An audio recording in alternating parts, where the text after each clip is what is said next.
Dalam nama Tuhan Yesus menyampaikan kesaksian firman Tuhan. Pada kesempatan yang lalu kita sudah sama-sama belajar tentang karakteristik pertama dari 4 makhluk hidup di mana mereka memiliki 4 wajah. 4 makhluk hidup ini terdapat di dalam kitab Yehezkiel dan juga Wahyu. Jika kita membaca keseluruhan dalam kitab Yehezkiel, ini menceritakan bagaimana tentang kemuliaan Tuhan. Nabi Yehezkiel ditunjuk oleh Tuhan menjadi seorang nabi pada usia 30 tahun di tempat ia menjadi seorang tawanan. Seperti Daniel dan juga kawan-kawannya, Nabi Yehezkiel juga menjadi tawanan di Babel pada saat dia berusia 25 tahun. Pada masa itu, orang-orang tidak lagi memiliki Tuhan di dalam hati mereka. Mereka tidak lagi mengenal Tuhan sebagai Tuhan yang terbesar. Tapi Tuhan menguatkan hati dari Nabi Yehezkiel karena ia tahu dan melihat kemuliaan Tuhan. Mengapa Nabi Yehezkiel layak melihat kemuliaan Tuhan? Karena dia telah mempersiapkan dirinya untuk melayani Tuhan. Dan sejak muda dia sudah belajar bagaimana melayani Tuhan di dalam baitnya. Dia juga memiliki pengetahuan akan Allah. Tentu hal ini tidak lepas dari peranan orang tua. Nah, bagaimana dengan diri kita yang sudah menjadi orang tua? Apakah kita mungkin sudah mempersiapkan anak-anak kita atau cucu-cucu kita untuk mempersiapkan diri mereka untuk melayani Tuhan, bahkan sejak dari mereka masih kecil? Nabi Yehezkiel dan orang-orang buangan ini, mereka tidak memiliki kebebasan seperti kita untuk menyembah Allah. Mereka memiliki kebebasan yang terbatas. Pada saat dia melihat langit terbuka, dia tidak bertanya, Tuhan, mengapa Tuhan memberikan saya penglihatan? Tapi dia terus percaya kepada Tuhan. Seperti Rasul Paulus, dia juga bahkan terus percaya kepada Tuhan, walaupun dia mendapatkan penganiayaan, mengalami ditahan di dalam penjara, tapi dia tidak pernah ragu. Kalau kita memiliki iman, berdoa, jika kita memiliki takut akan Tuhan dan melayani Tuhan dengan iman, kita pun akan dapat melihat langit terbuka. Saat Tuhan Yesus dibaptis, Tuhan Yesus berdoa dan langit terbuka. Yohanes Pembaptis ada di samping Tuhan Yesus, melihat Roh Kudus turun ke atas Tuhan Yesus. Stefanus saat dia dirajam, dia berdoa dan melihat langit terbuka. Di dalam Yehezkiel 1 ayat 3 dikatakan, Roh Tuhan turun ke atas Yehezkiel. Inilah alasan utama mengapa seorang nabi dapat melaksanakan tugas-tugasnya dan mengatasi si jahat. Ini semua karena Tuhan. Saat ini jika kita membaca firman Tuhan, jika kita mendengarkan firman Tuhan, kita mungkin dapat merasakan pengalaman bersama Tuhan melalui firman-Nya. Ini semua dikarenakan Tuhan. Nah, Nabi Yehezkiel di dalam penglihatannya, dia melihat tentang 4 makhluk hidup. Mari kita buka dari kitab Yehezkiel 1 ayat 4 sampai 5. Yehezkiel 1 ayat 4 sampai 5. Saya akan bacakan ayat 4. Lalu aku melihat sungguh angin badai bertiup dari utara dan membawa segumpal awan yang besar dengan api yang berkilat-kilat. Dan awan itu dikelilingi oleh sinar. Di tengah-tengah api itu kelihatan seperti suasa mengkilap. 5. Dan di tengah-tengah itu juga ada yang menyerupai 4 makhluk hidup dan beginilah kelihatannya mereka. Mereka menyerupai manusia. Nabi Yehezkiel melihat 4 makhluk hidup. Kita akan melihat karakteristik 4 makhluk hidup. Yang pertama mempunyai 4 wajah. Kita baca di ayat 10. Di ayat 10. Muka mereka kelihatan begini. Keempatnya mempunyai muka manusia di depan, muka singa di sebelah kanan, muka lembu di sebelah kiri, dan muka raja wali di belakang. Muka manusia, dikatakan muka manusia di depan. Apa pengajarannya? Ini mengajarkan agar kita sebagai manusia, kita harus mempunyai sikap yang benar. Kita harus bersuka cita, baik di dalam keadaan senang ataupun sedih. Dan sebagai pelayan Tuhan, kita diingatkan kita harus memiliki karakteristik yang lemah lembut. Kita harus mengejar rupa sebenarnya. Apa rupa yang sebenarnya yang harus kita kejar? Yaitu Tuhan Yesus. Ini adalah karakteristik seperti manusia. Muka singa di sebelah kanan. Ini mengajarkan jangan takut terhadap penderitaan, kesulitan, bahkan juga kematian dalam melakukan pekerjaan Tuhan. Tapi kita harus berani seperti singa berjalan bersama Tuhan di dalam melayani Tuhan sepanjang hidup kita. Roh Kudus yang akan memberikan kita kekuatan untuk berani memimpin, melakukan pelayanan dan mengabarkan Injil seperti singa. Muka lembu di sebelah kiri. Di dalam perjanjian lama, anak lembu jantan dijadikan korban penghapus dosa dan korban bakaran. Ini melambangkan adalah korban yang sempurna dan berkenan kepada Tuhan. Demikian juga diingatkan kepada kita. Kiranya kita dapat mempersembahkan diri kita untuk melayani Tuhan dengan rajin, kasih, dan rela berkorban. Muka Raja Wali di belakang. Raja Wali ini bersarang di gunung yang tinggi dan ini melambangkan tahapan rohani yang tinggi.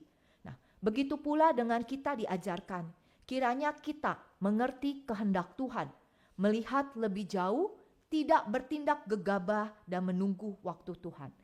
Kita yang adalah pekerja Tuhan, kita harus memiliki visi ke depan untuk gereja setempat dan seluruh gereja.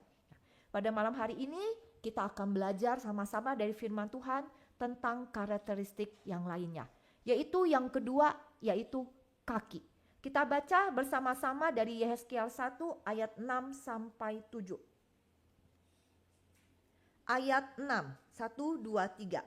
Tetapi masing-masing mempunyai 4 muka dan pada masing-masing ada pula 4 sayap. 7. Kaki mereka adalah lurus dan telapak kaki mereka seperti kuku anak lembu.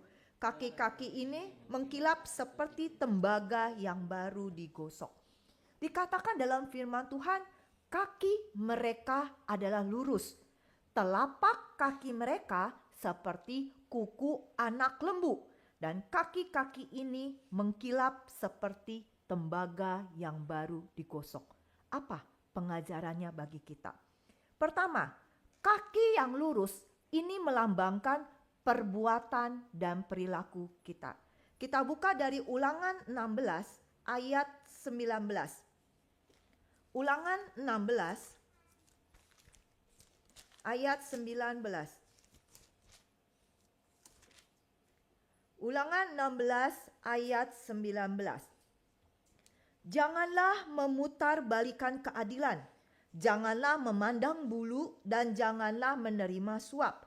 Sebab suap membuat buta mata orang-orang bijaksana dan memutarbalikan perkataan orang-orang yang benar. Kita buka dari kitab Titus. Titus 2 ayat 7. Titus 2 ayat 7. Dan jadikanlah dirimu sendiri suatu teladan dalam berbuat baik. Hendaklah engkau jujur dan bersungguh-sungguh dalam pengajaranmu. Kaki ini melambangkan kekuatan. Jika satu kaki patah atau satu kaki bengkok, maka orang itu tidak akan dapat berjalan dengan baik atau lurus. Ada suatu penyakit yang bernama skoliosis, yaitu sebuah kondisi di mana tulang belakang itu melengkung secara abnormal. Salah satu tandanya adalah perbedaan panjang kaki. Sehingga ini menyebabkan orang yang memiliki skoliosis tidak memiliki keseimbangan di dalam tubuhnya. Akan menyebabkan kelelahan, menyebabkan sakit nyeri pada tulang belakang, panggul, lutut, dan pergelangan kaki. Jadi kaki lurus ini sangat penting bagi manusia. 4 makhluk hidup ini memiliki kaki yang lurus. Dan ini menggambarkan kepada kita dan mengingatkan kepada kita bahwa setiap dari kita yang adalah para pelayan Tuhan, kita harus punya perilaku dan perbuatan yang lurus dan tegak. Ya, perilaku dan perbuatan yang lurus dan tegak. Tuhan gak peduli berapa IQ kita, walaupun kita mungkin dikatakan orang jenius gitu ya. Tuhan gak peduli kita punya gelar pendidikan tinggi, S1, S2, S3 sampai profesor. Tuhan gak melihat itu. Ya, kalau kita menjadi seorang atasan, apakah kita mau tetap mempekerjakan seorang karyawan yang mempunyai perilaku yang tidak baik dan tidak jujur, gitu ya? Rasa-rasanya mungkin kita tidak akan mau. Ya. Begitu pula di hadapan Tuhan. Kalau kita tidak lurus, perbuatan kita tidak lurus, perbuatan kita tidak benar, perbuatan kita tidak baik, maka Tuhan tidak akan lagi menggunakan kita. Ya. Di dalam firman Tuhan yang kita baca, Ulangan 16-19, kita diingatkan. Jangan memutarbalikkan keadilan, jangan memandang bulu, jangan menerima suap. Firman Tuhan sudah mengatakan kepada kita, jangan memutarbalikkan perkataan orang-orang benar. Nah, ini mengingatkan kita ya, sebagai seorang pemimpin, entah mungkin di kantor gitu ya, mungkin di dalam gereja, kita harus mempunyai hati yang lurus. Seperti 4 makhluk hidup ini, mereka punya hati yang lurus, kaki yang lurus. Yang mau mereka dengarkan hanyalah Tuhan. Nah, pada saat ini kita yang menjadi pelayan Tuhan, tanyakan dan periksa hati kita masing-masing. Apakah kita punya hati dan kaki yang lurus? Ya. Apakah kita adalah orang yang lurus? Ya, kita bisa jawab. Ya, tapi yang terpenting Tuhan tahu siapakah kita. Yang kedua, apa pengajarannya? Telapak kaki seperti kuku anak lembu. Nah, lembu adalah hewan yang memiliki kuku yang terbelah. Nah, di dalam perjanjian lama, semua binatang yang memiliki kuku kakinya yang terbelah adalah binatang yang tidak haram dan boleh dimakan oleh bangsa Israel. Nah, apa pengajaran dari kuku terbelah ini? Kuku seperti anak lembu. Kita buka dari Imamat 11 ayat 3. Imamat 11 ayat 3. Imamat 11 ayat 3. Setiap binatang yang berkuku belah, yaitu yang kukunya bersela panjang dan yang memamah biak, boleh kamu makan. Kita buka dari Efesus 2 ayat 1. Efesus 2 ayat 1. Kamu dahulu sudah mati karena pelanggaran-pelanggaran dan dosa-dosamu. Firman Tuhan mengingatkan kita pada hari ini. Jika kita sungguh-sungguh mau melayani Tuhan. Kalau kita sungguh-sungguh mau digunakan oleh Tuhan. Maka pisahkanlah hidup kita dari tren dunia ini. Apa yang sedang menjadi tren dunia ini? Baik mungkin dari pakaian, dari rambut, dari filosofi, dari pemikiran. Jangan kita ikuti. Jika kita ingin melayani Tuhan, jika kita ingin menyatakan kemuliaan Tuhan, maka telapak kaki kita ini harus memiliki kuku belah seperti anak lembu. Yaitu kita tidak boleh belajar dan sama dengan dunia ini. Pengajaran yang ketiga yaitu kaki-kaki ini mengkilap seperti tembaga yang baru digosok. Kita buka dari Yesaya 52. Yesaya 52 ayat 7 sampai 8.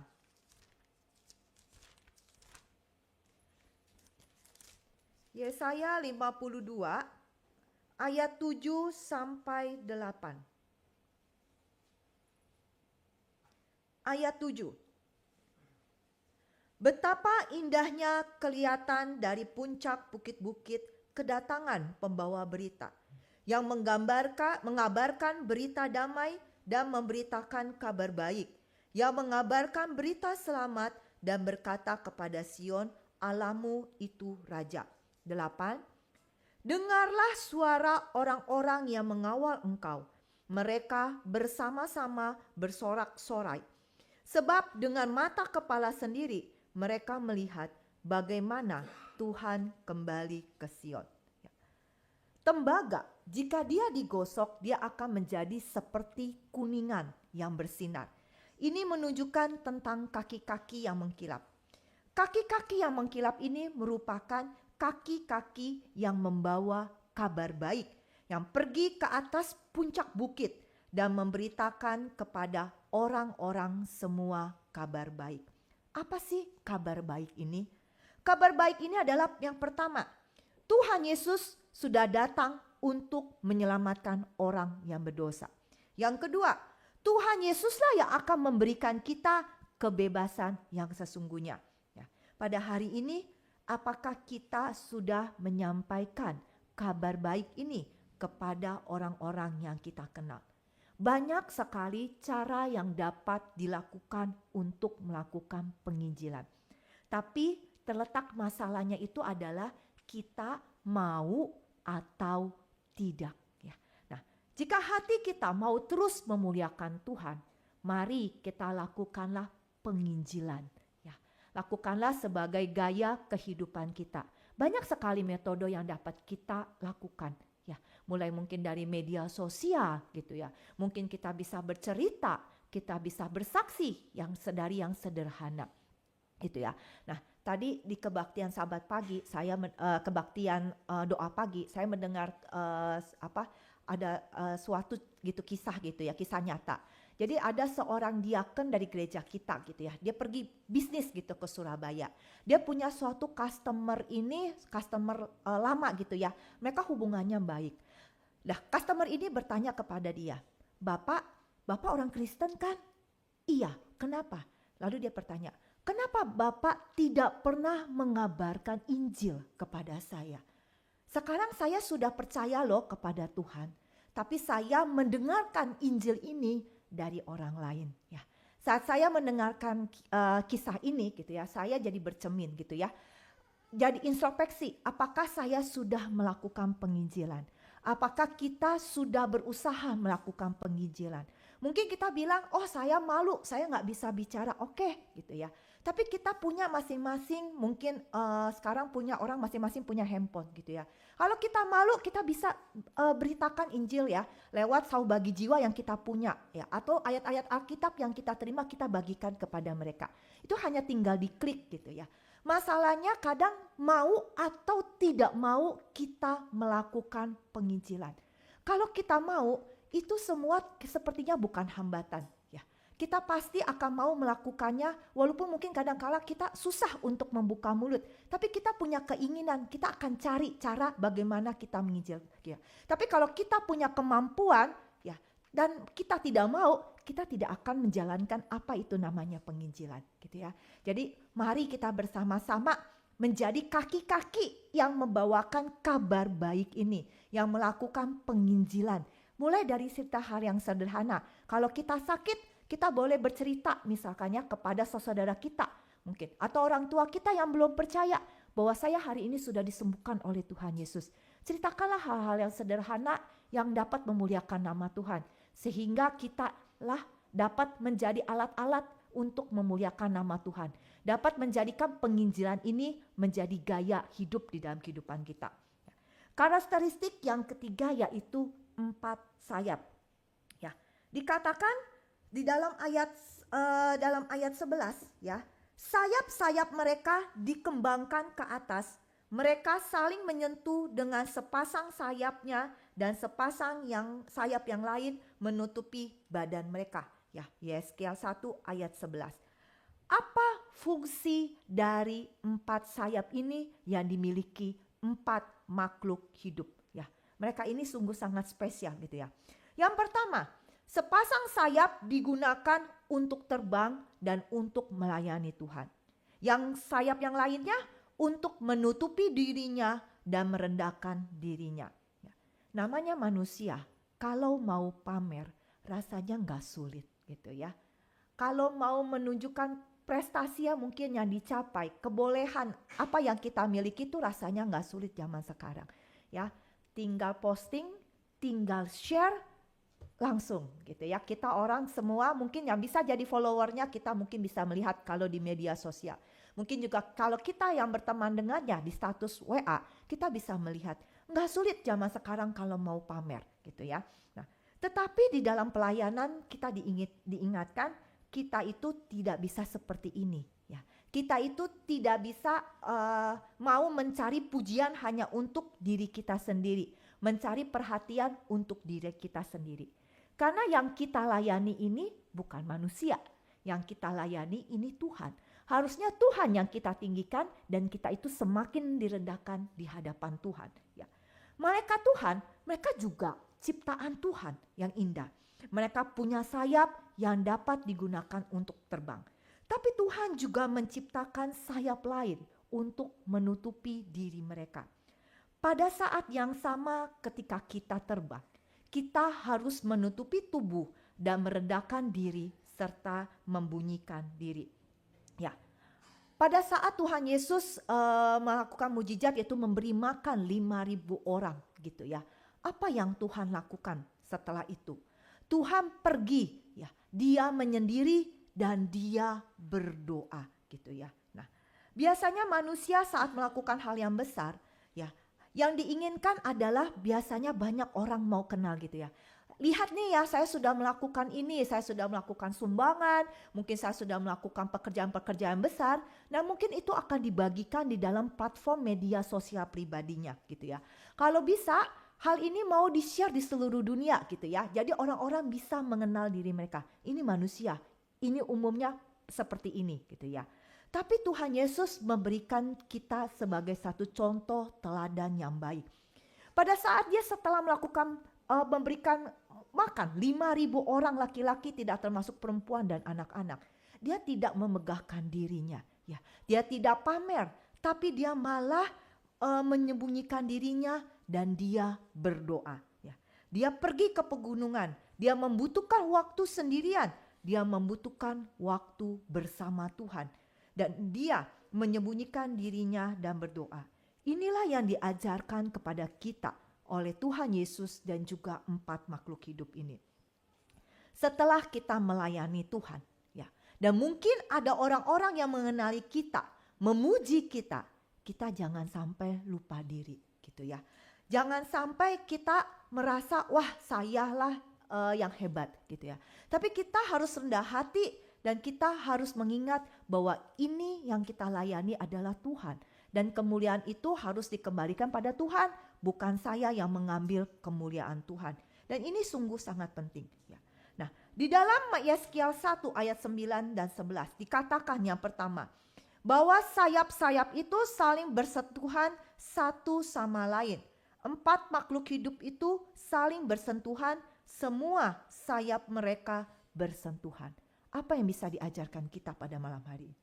Sayap-sayap bersentuhan itu artinya adalah kesatuan.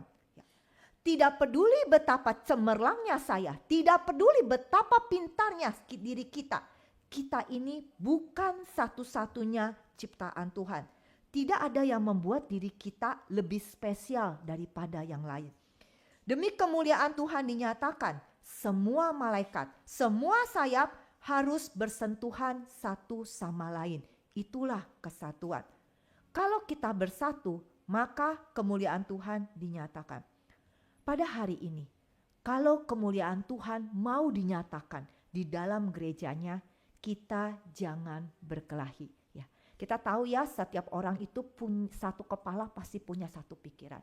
Dalam satu rumah Tuhan ada 100 orang, berarti ada 100 pikiran. Ya, ada perdebatan, mungkin ada. Ada selisih paham, mungkin ada.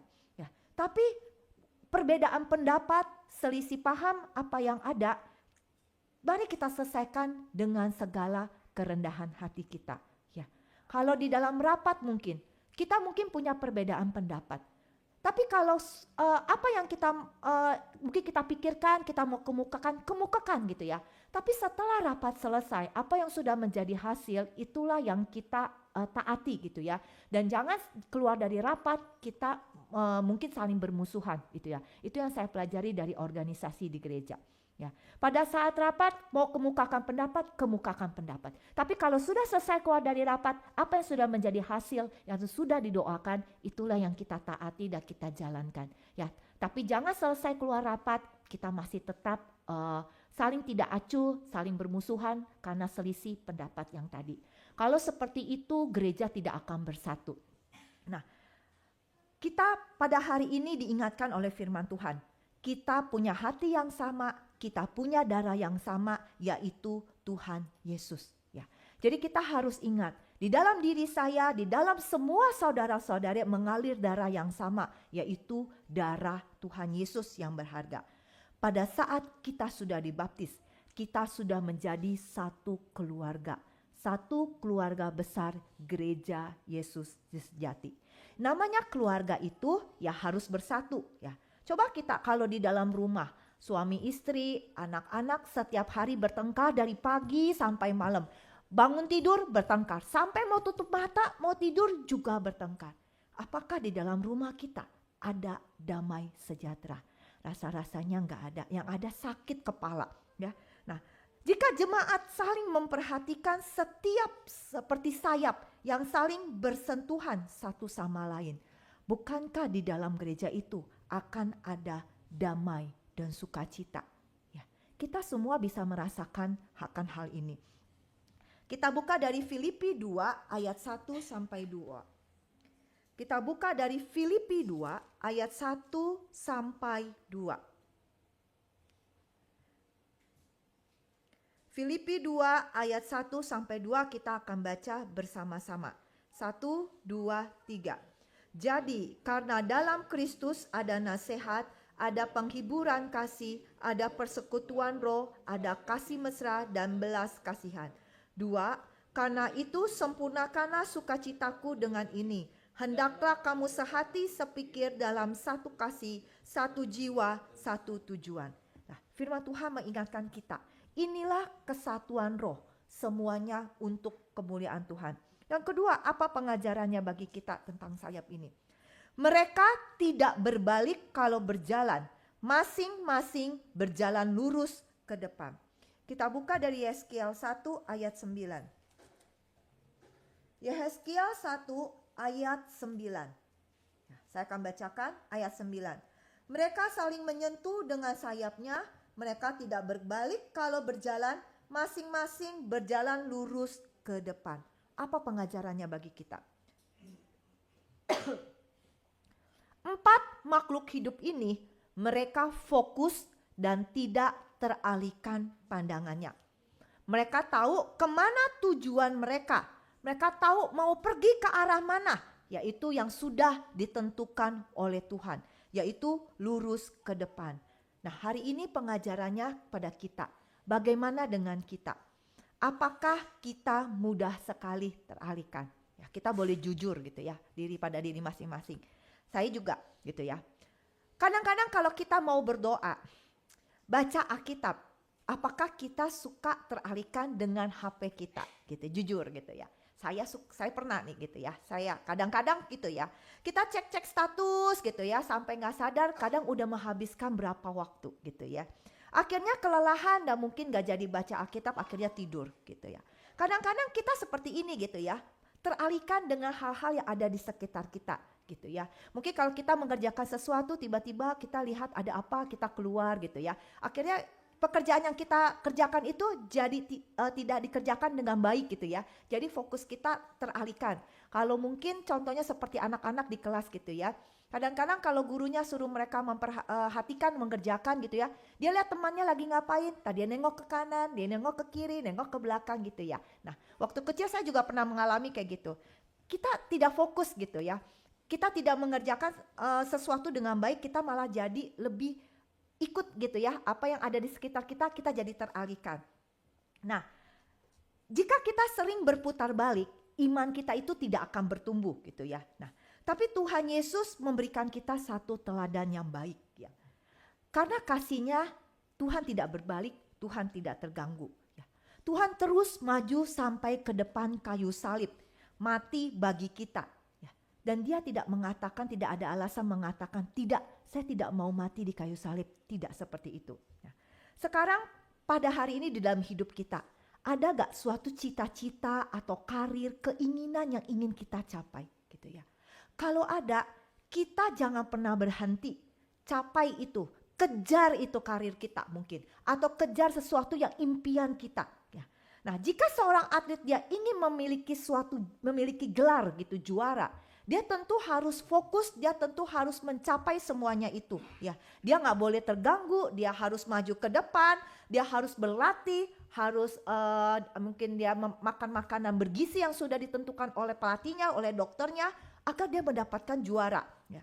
Tapi kalau dia mudah teralihkan, dia mudah terabaikan, ya latihan-latihan yang dia lakukan, mustahil itu dia akan mendapatkan gelar juara. Nah, kalau kita mau dapat keselamatan, kita mau melayani Tuhan, kita mau menyenangkan Tuhan, bukankah pada hari ini kita harusnya lebih giat, lebih berdedikasi dan lebih fokus daripada atlet yang mau memperoleh juara ini. Nah, di dalam pelayanan kita diajarkan harus bersatu.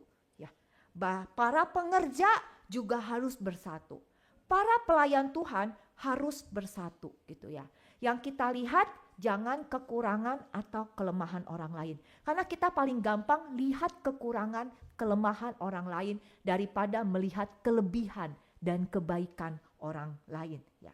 Nah, tapi kita mau belajar sama-sama melihat kelebihan dan kebaikan orang lain. Ya, sehingga dapat digunakan untuk kemajuan gereja. Nah, kiranya renungan firman Tuhan pada malam hari ini dapat terus membangun iman kerohanian. Kita mau belajar terus dari 4 makhluk hidup ini yang terus melayani Tuhan dengan segenap hati, pikiran, dan jiwa kita. Kita juga mau terus memperhatikan dan mengasihi, doakan juga saudara kita yang mungkin mereka sakit berbeban berat, karena kita adalah satu keluarga gereja Yesus sejati. Tidak peduli dimanapun tempat mereka tinggal atau di negara mana mereka tinggal, ya, karena kita adalah satu keluarga besar dan kita di dalam diri kita mengalir darah yang sama, yaitu Tuhan Yesus. Ya, dan di lain kesempatan kita akan belajar dari lagi karakteristik 4 makhluk hidup yang lainnya. Segala kemuliaan bagi Tuhan Yesus. Amin.